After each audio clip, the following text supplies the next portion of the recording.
Flamengo, Fluminense, Botafogo e Vasco terão permissão para voltar a jogar com torcida no Rio de Janeiro em no máximo um mês. E no vídeo de hoje do canal do Nicola te dou todos os detalhes. Vou falar ainda sobre a busca do Cruzeiro por um treinador. Anderson Moreira foi demitido na manhã dessa terça-feira e Rogério Ceni já foi o primeiro alvo. Vou te atualizar sobre a história que envolve o Wellington, volante do Atlético Paranaense, que pode se mudar para o Corinthians. Será que pode mesmo? E por último, mas não menos importante, Marcos Braz, vice-presidente de futebol do Flamengo, já rejeitou uma proposta para se tornar político, mas tem uma outra ainda mais interessante para ele.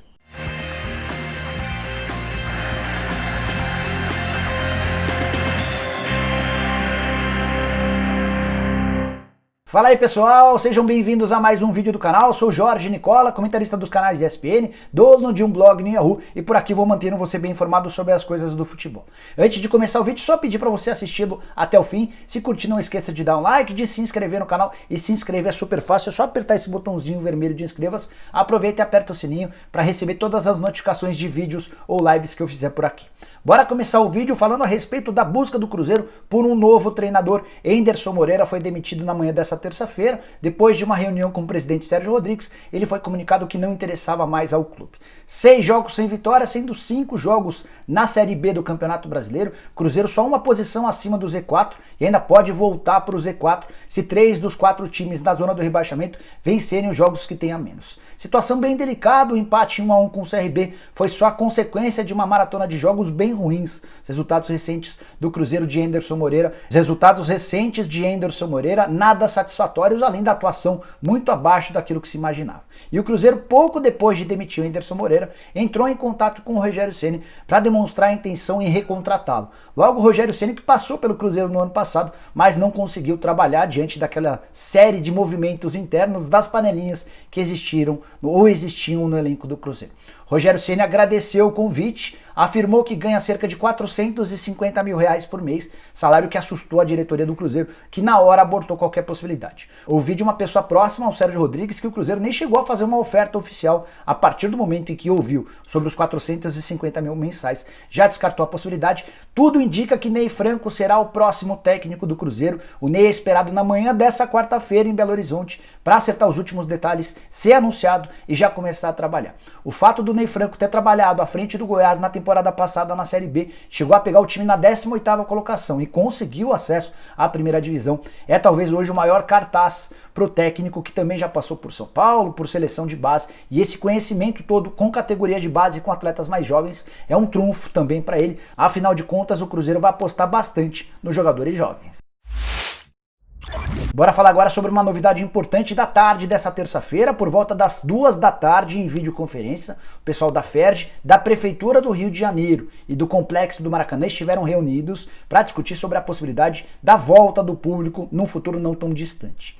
Ouvi de uma das pessoas envolvidas nas tratativas que as conversas avançaram bastante e que a ideia é que os clubes do Rio de Janeiro já tenham permissão para jogar com torcida no fim desse mês de setembro, no máximo no início do mês de outubro. Detalhe importante, haverá uma permissão e não uma obrigação, ou seja, Flamengo, Fluminense, Botafogo e Vasco, nos jogos como mandante, terão a possibilidade de escolher se jogam ou não com público. É natural que eles joguem com público, até porque existe uma pressão grande dos próprios clubes em relação à FERJ e à Prefeitura para que sejam abertos os portões. É óbvio que a gente não vai ter nesse primeiro momento a capacidade total dos estádios, que está sendo discutido inclusive nessa reunião, sobre a ocupação de 30% a 40% no primeiro momento, e nesse exato momento trabalha-se em cima da criação de um protocolo extremamente rígido que vai permitir que o torcedor volte ao estádio. Por exemplo, a venda de ingressos. Nesse primeiro momento só será permitida, ao que tudo indica, de forma online. Ou seja, a pessoa compra o ingresso da própria casa e já chega ao estádio com o ticketing, com o papel impresso, para que não tenha que pegar fila.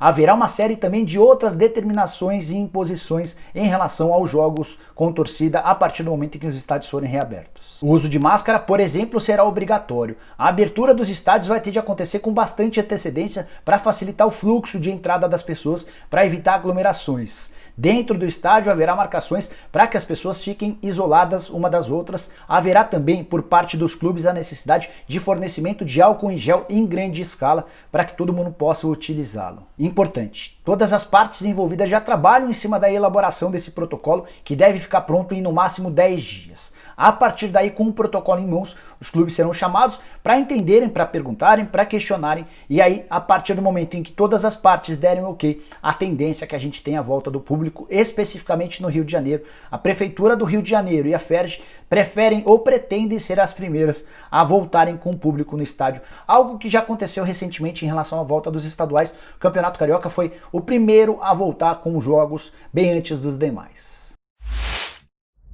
Uma das perguntas que mais tem sido feitas nessa terça-feira é se o volante Wellington do Atlético Paranaense pode mesmo jogar no Corinthians, informação divulgada em primeira mão pelo Denilson, ex-jogador e hoje comentarista da Bandeirantes. Denilson garante ter a informação de que o Wellington já fechou com o Corinthians e que o anúncio aconteceria nas próximas horas. Antes de gravar o vídeo, eu entrei em contato com o presidente André Sanches, perguntei por umas 3 vezes seguidas: Andrés, tem chance? Não. Andrés, não tem chance mesmo? Esquece. Até que eu perguntei a terceira vez e ele soltou um esquece seguido de um belo de um palavrão, bem ao estilo dele, tudo em paz, fiquem tranquilos, não há polêmica nem briga nenhuma. Mas o André Sanches, presidente do Corinthians, está assegurando que o Wellington não será contratado. Então qualquer coisa que acontecer diferente e a gente vai cobrar o presidente do Corinthians, que está assegurando que não há um acordo. O que eu posso te contar em relação aos bastidores dessa história? Possibilidade de o Wellington virar jogador do Atlético surgiu de uma proposta, de uma sondagem do próprio Atlético Paranaense. Mário Celso Petralha procurou o pessoal do Corinthians oferecendo o Wellington e pedindo em contrapartida o Camacho. Vale a lembrança de que o Wellington tem contrato com o Atlético Paranaense somente até o fim desse ano e não houve acordo entre as partes por uma prorrogação do contrato. O que o Atlético quer fazer? Quer encontrar um clube para liberar o Wellington para ter alguma contrapartida. A contrapartida pedida pelo Atlético Paranaense seria o empréstimo ou a cessão em definitivo do Camacho. Só acreditaria que poderia haver negócio se fosse por empréstimo, até porque o Camacho tem contrato longo com o Corinthians. Cheguei a separar os números aqui. O Camacho tem 30 anos de idade, 16 partidas nessa temporada e contrato até dezembro de 2022. 100% dos direitos econômicos dele pertencem ao Corinthians, então seria meio maluco da parte do Corinthians ceder o Camacho em definitivo para o Atlético Paranaense por um jogador que está a menos de 6 meses do fim do contrato, que já poderia assinar um contrato com o Corinthians. Por que será que o Andrés está cravando que o Wellington não será contratado? Uma das alternativas, uma das possibilidades é a péssima repercussão entre torcedores do Corinthians em relação à contratação. Primeiro porque o Thiago Nunes pediu o Wellington depois de ter dispensado no começo do ano o Ralf, volante que era super querido pelo torcedor. Então a pergunta básica é, tá bom, o Ralf não servia e o Wellington serve por quê? Vale a lembrança de que no ano passado, Thiago Nunes e o Wellington trabalharam bem no Atlético Paranaense. Segundo ponto que tem pegado bastante para o torcedor corintiano diz respeito a um vídeo, vou te colocar daqui a pouquinho, de 2017, enquanto o Wellington ainda jogava no São Paulo, em que ele fez uma provocação ao Corinthians. Dá uma olhada. Falando em líderes de assistência, olha aqui. Ô Wellington! Olha quem tá aqui, ó, vem cá.